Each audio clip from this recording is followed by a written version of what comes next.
Ladies, can we have an honest conversation about shoes? Because here's what I've learned.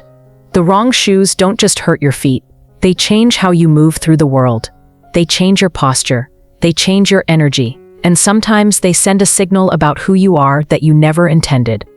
I'm not talking about wearing the wrong color or the wrong style for your age. I'm talking about shoes that literally hold you back, physically and emotionally, from being the woman you're becoming. So today I'm not showing you the 7 worst shoes.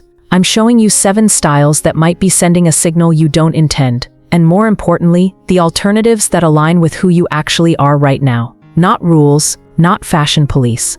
Just permission to choose differently. Let me ask you something. When you look at your shoes, do they feel like they represent the woman you're becoming? Or do they feel like an older chapter? Because that's the difference we're talking about today. Not pretty versus practical. Not trendy versus timeless. We're talking about shoes as a statement about your evolution, about whether they're holding you back or supporting you forward.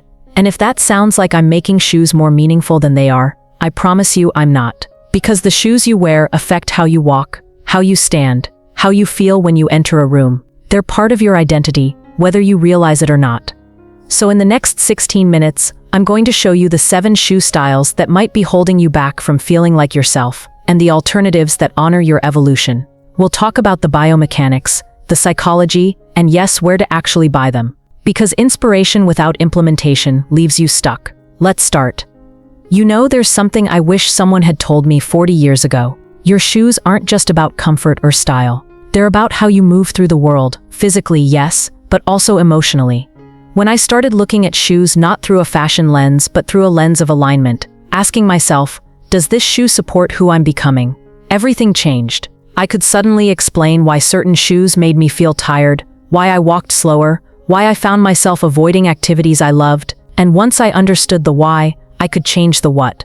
So in this video, I'm going to show you the 7 shoe styles that might be holding you back from feeling like yourself, and the alternatives that honor your evolution. Not rules, just what I've learned. When I was 50, I made a decision. I was still wearing the same shoes I'd worn at 40. Beautiful leather loafers that matched my corporate identity. They were comfortable, practical, elegant. But here's what I didn't notice. I was still wearing the shoes of my former self. The woman who worked 60-hour weeks. The woman who was proving something. At 50, I wasn't that woman anymore. But my shoes hadn't gotten the memo. I remember the exact moment I realized this. I was at a cafe, sitting by the window, and I saw my reflection in the glass. And I thought, who is that woman? Not in a critical way, in a curious way. Because the woman I saw in that glass door, she looked tired. She looked like she was carrying something heavy. And I realized, she's wearing the shoes of a woman who doesn't exist anymore. The woman who needed to prove she belonged in the boardroom. The woman who thought serious shoes meant rigid leather and stiff soles. The woman who believed that comfort was something you earned after 5 p.m., not something you deserved during the day. I wasn't that woman anymore, but my shoes were still telling her story. And that's when I started asking a different question. Not what shoes should a 60-year-old woman wear, but what shoes would the woman I'm becoming actually choose? Not the woman I was, not the woman society thinks I should be at 60, but me, the version of me who's still evolving, still curious, still capable of surprising herself. And that question changed everything, because suddenly I wasn't looking for shoes that hid my age or proved I was still with it. I was looking for shoes that told the truth about who I am now. A woman who values comfort and beauty equally. A woman who walks with intention. A woman who's done compromising. And you know what? Those shoes exist. They've always existed. I just wasn't asking the right question. Now, before I show you the 7 styles and their alternatives, I need to explain something that changed how I look at shoes forever. There's a biomechanical lens that most of us don't know exists. And once you see it, you can't unsee it. The shoes I'm about to show you, the styles that might be holding you back, they share 3 common problems. And these problems aren't about fashion. They're about physics. Problem 1, overpronation. When your foot rolls too far inward as you walk, your weight collapses to the inside edge. Over time, this creates a chain reaction. Your knees rotate inward, your hips shift, your lower back compensates. And what causes overpronation? Shoes with too soft heels or no arch support. Your foot literally has nowhere to go but collapse. Problem 2, weight distribution collapse. Your foot is designed to distribute weight across 3 points: the heel, the ball of the foot, and the outer edge. When a shoe doesn't support this tripod, your weight sinks into the arch or concentrates on your toes. This is why certain shoes make you feel like you're walking on bones, because you are. Problem 3, postural misalignment. When your shoes don't align your feet correctly, your entire posture adjusts. Your stride shortens, your shoulders round forward, your head juts out. And over time, this becomes your default posture, even when you're not wearing the shoes. Now here's the thing. You don't need to be a podiatrist to understand this. You just need one simple test. It's called the knuckle test. And I use it every time I try on shoes now. Here's how it works. Push your knuckle into the heel of the shoe. If it collapses easily, if there's no resistance, that shoe is going to let your foot overpronate. A good shoe will push back. It'll feel firm, supportive, like it's holding structure. That's it. That's the test. And it's become my invisible filter when I shop.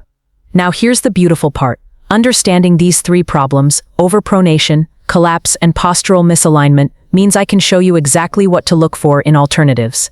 Not because these alternatives are what older women should wear, but because they're shoes that align with who you're becoming. They won't hold you back. They'll support you forward. But before we dive into those alternatives, I want to pause here and say something that I think matters, because I know what's happening right now as you're watching this. Part of you is thinking, yes, I recognize my shoes in what she's describing. But another part is thinking, if I stop wearing comfortable shoes for prettier ones, am I giving in to what people think I should wear? And I want to name that, because that question, that resistance, it's not wrong. It's actually really important. Here's the thing. The fashion industry has spent decades telling women what we should wear, and a lot of that advice has been about making us smaller, quieter, more invisible as we age. It's been about rules, about restrictions, about what's appropriate. So when even someone like me, starts talking about shoes you shouldn't wear, I understand why part of you immediately thinks, wait, is this just another set of rules? And I want to be really clear about something. This isn't about rules, it's about options. The question isn't, am I giving in to what society thinks I should wear? The real question is, am I making this decision based on what I actually want, or am I defaulting to what I've always done? Because there's a huge difference between a woman who chooses her old shoes because they genuinely serve her, and a woman who keeps wearing them because she doesn't think she has permission to choose differently. One is autonomy, the other is autopilot. And my job isn't to tell you which shoes to wear. My job is to show you the options, to give you the biomechanical information, to share what I've learned. And then this is the important part, to remind you that you get to choose. You get to disagree with me. You get to keep wearing whatever shoes you love. You get to prioritize comfort over appearance, or appearance over comfort, or find shoes that honor both. The only thing I'm asking is that you make that choice consciously, not because you inherited it, not because someone told you that's what women your age wear, but because you looked at the options and said, this is mine. That's it. That's the only rule. Okay. With that said, let me show you what I discovered about shoes that actually serve you, not rules, just what I've learned. And the first one, it's probably in your closet right now. Shoe 1, the athletic shoe poser. The first style that's holding you back, the athletic shoe you're not actually training in. Here's why this matters. These shoes are engineered for forward explosive motion, running, sprinting, sports. When you wear them for casual walking, they're over-cushioned in a way that actually destabilizes your foot. The heel is too soft. When your foot strikes the ground, instead of holding firm, it collapses. That collapse, that's overpronation. And over time, it creates that chain reaction we talked about. Knees rotating inward, hips shifting, lower back compensating. Plus, here's the image problem. A worn-out athletic shoe on a 65-year-old reads as, I've given up. Not because athletic shoes are inherently bad, but because they signal that function has completely overtaken form and that you've stopped caring about both. My alternative, a structured leather loafer. Same comfort profile as an athletic shoe, but with a reinforced heel that passes the knuckle test. It supports your foot without collapsing, and it looks intentional, like you chose it, not defaulted to it. Brands I love: Born for wide feet, Johnston & Murphy for standard widths, Cole Haan for a modern look. The shift, you're gaining both support and style, not compromising one for the other. Shoe 2, the flat sole casual slip-on. Next, the completely flat, no arch slip-on. I wore these for 3 decades. Canvas slip-ons, ballet flats, anything I could slide on without thinking. And here's what I didn't realize. With no arch support, my plantar fascia, that connective tissue running along the bottom of my foot, was constantly overstretched.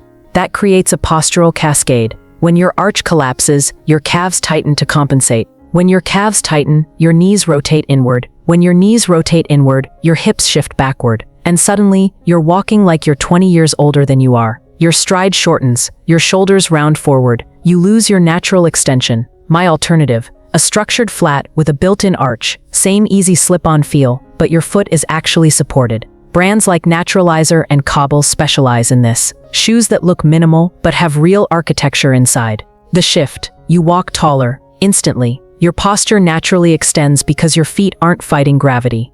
Styling note, these aren't older woman shoes. They're functional shoes that happen to be worn by women who understand how their bodies work. The difference isn't the shoe, it's the consciousness. When I style these, I'm not thinking, how do I hide that I need support? I'm thinking, what outfit makes me feel like myself? And sometimes that's jeans and a structured flat. Sometimes it's a dress and a loafer. The shoe isn't the lead character, it's the foundation. Shoe 3, the trendy minimalist sandal. These are everywhere right now. Flat leather, thin sole, no arch, no structure. They look chic, they look minimal, and they're even worse for your plantar fascia than slip-ons. Because not only is there no arch, your toes have to grip constantly to keep the sandal on your foot. That gripping creates even more tension through your entire foot and up into your calf. My alternative, a structured sandal with arch support. It still looks minimal, but your foot isn't working overtime. Brands like Sperry and Hunter make beautiful structured sandals that look effortless but actually support you. The shift. You can wear sandals without your feet screaming by the end of the day. Shoe 4, the once favorite heel you're hiding in your closet. Here's a hard truth. That pair of heels you loved at 40, they might be making you miserable at 65. Because here's what happens with traditional heels. They shift your weight forward onto the ball of your foot, and at 60 plus, we have less natural cushioning there. So you're essentially standing on bones. But here's what I want you to know. You don't have to give up heels. You just need to change the structure. My alternative, a block heel. Same height sometimes, but the weight is distributed across a wider base. Your foot isn't balancing on a stiletto, it's standing on a platform. Brands I love, Celine and Saint Laurent for luxury, Cole Haan for everyday, DSW for budget-friendly options. The shift, you can wear heels again. Not to prove you still can. Shoe 5, the cozy indoor slipper you wear outdoors. This one's subtle but important. Indoor slippers, the ones with memory foam and fleece lining, they feel like heaven when you put them on. But here's the problem. Your foot slides around inside them. There's no proprioceptive feedback. Your foot doesn't know where it is in space. That sliding creates an unstable gait. Your stride shortens because your brain is trying to keep your foot from slipping out of the shoe. And over time, that shortened gait becomes your default. Plus, there's a trip risk. If your foot slides forward in the shoe, you're more likely to catch the toe and fall. My alternative, a supportive slip-on loafer or Mary Jane. Still easy to put on, but your foot is actually held in place. Brands like Cole Haan and Clark's make beautiful options. The shift, comfort without instability. Here's what I want you to know. If you're wearing 4 out of these 7, you're normal. This isn't about judgment, it's about consciousness. So many women tell me, I had no idea my shoes were doing this, and that's the point. Once you know, you can choose differently. We've got 2 more, and then I'm going to show you something I think you'll find really valuable. Shoe 6, the compression sneaker. This one's newer. Compression sneakers, the ones that feel like they're hugging your foot. They feel supportive, they feel secure. But here's the problem. They're restricting your foot's natural flexibility. Your foot needs to be able to move, to flex, to spread, to adapt to surfaces. When you compress it too tightly, you're reducing proprioceptive feedback. Your foot can't feel the ground properly, which affects your balance. My alternative, a flexible, structured shoe that supports without restricting. Brands like Allbirds and Own Cloud are designed around this principle. They're called barefoot adjacent. They let your foot move naturally while still providing support. The shift, your foot gets to do its job. It's like Pilates for your feet. Support without restriction. Shoe 7, the flimsy flip-flop or thong sandal. Last one, the completely flat flip-flop. Zero arch, zero support, and worst of all, your toes have to grip to keep them on. That gripping creates tension through your entire foot and up into your calf. And because there's no back strap, you develop a shuffling gait. And here's the thing, at 60 plus, shuffling is the opposite of the energy you want to project. You want to stride, you want power, you want presence. My alternative? A structured sandal with a back strap and arch support. Brands like Teva and Vionic make options that are still casual, still easy to wear, but they actually help you move. The shift, you go from shuffling to striding. And there you have it, all 7 styles I promised you at the beginning. Now here's what happens next. Shopping implementation bridge. I know some of you are thinking, these sound amazing, but where do I actually buy them? So instead of leaving you inspired but stuck, I'm going to show you exactly where I shop. Not just brands, but specific retailers, price points, and the one surprising place I found the best deal on supportive heels. Okay, let me break this down, simply because I know that's what you need. For each of these 7 shoes, I'm going to give you 3 options. A budget option, a mid-tier option, and a luxury option. Because style doesn't have to cost money, it has to cost consciousness.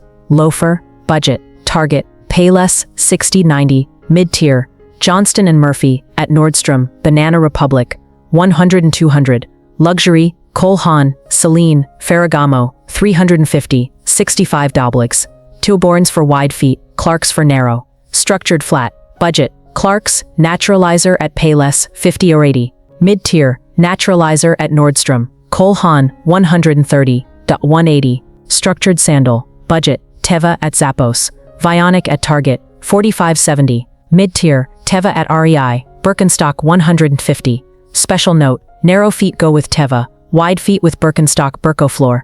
Block heel, budget DSW, Payless 60.100. Mid-tier, Cole Haan, my personal favorite because they understand the 60-plus body, 140, 220.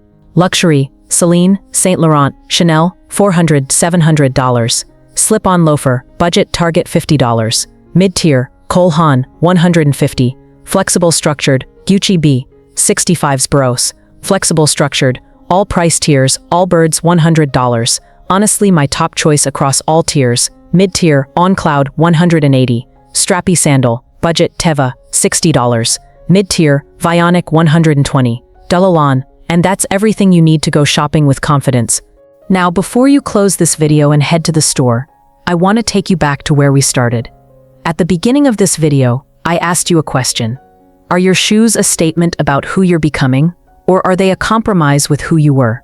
The truth is, most of us don't choose our shoes. We inherit them. We inherit them from what our mothers wore, from what we wore at 40, from what society tells us is appropriate at a certain age. And that inheritance, it's heavy. It costs you posture, it costs you energy, it costs you presence. But here's what I want you to know.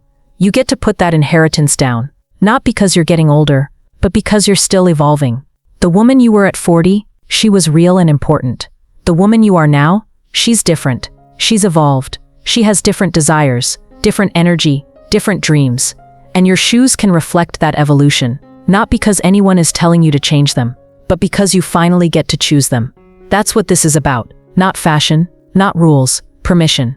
Before you go, I want to hear from you. Which of these 7 shoes are you wearing right now? And more importantly, which one is calling to you? Which alternative makes you think, yes, that's my style? Comment below and tell me. Not because I need validation, but because our community needs to hear from each other. Because when you say I'm ditching my old loafers for the Cole Haan, another woman reading that comment is thinking, oh, maybe I can too. That's how we change, together. And next week, I'm doing something I've been planning for months. I'm showing you exactly where I shop for these. Not just the brands, but the actual boutiques, the surprising online stores, the thrift spots where I find incredible pieces. Because inspiration without implementation leaves you stuck. So if you want to see the full shopping journey, hit subscribe and turn on notifications. Here's what I believe about you.